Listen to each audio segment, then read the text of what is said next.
hunger continues to bite residents of Turkana County, the government is in top gear distributing relief food.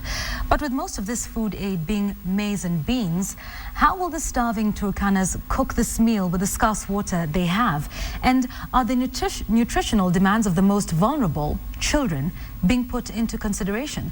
KTN's Asha Mwilu looks at the nutrition challenges that face aid distributors in Turkana. Singing erupts in Chok village in Turkana County as government officials arrive with relief food. But this is not a happy song.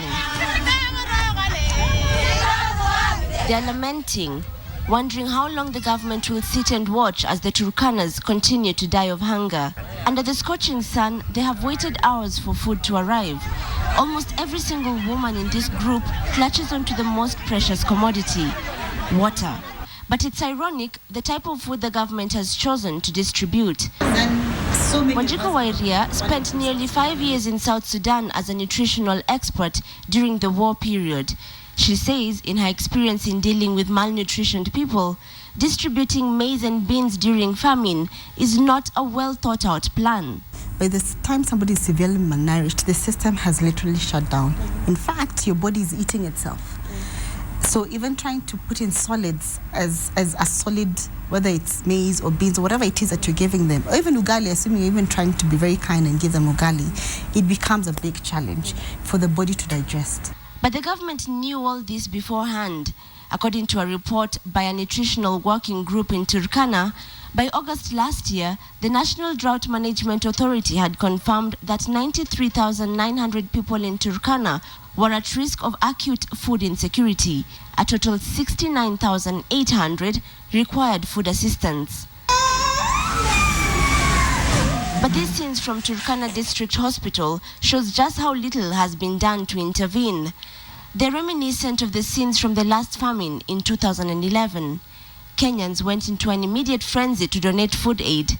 But already, 5 children have died from malnutrition within the past month in this hospital alone. A child who is malnourished due to lack of enough food intake or diseases, so they get complications of maybe anemia, malaria, TB, name other diseases. So they come here for stabilization. Whereas maize and beans is great, there will be a large chunk of people, both adults and children, pregnant and or lactating mothers on the ground who may not be able to assimilate that food. And that is why, depending on the severity of the malnutrition, you will find that we actually recommend that you actually go for, one, something that is liquid, and it usually would be viscous, not like porridge, like what we would have for porridge on a normal day, but something like that, but that is also nutrient dense.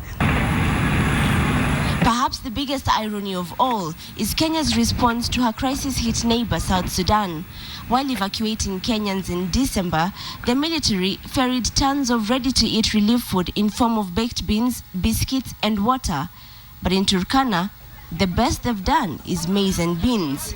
In 5 years, these are scenes Kenyans have witnessed over and over from Turkana. But it appears a lesson never learned. As the hunger continues to bite, the only thing the locals can do is sing. Sing for help. Asha Mwilu, KTN.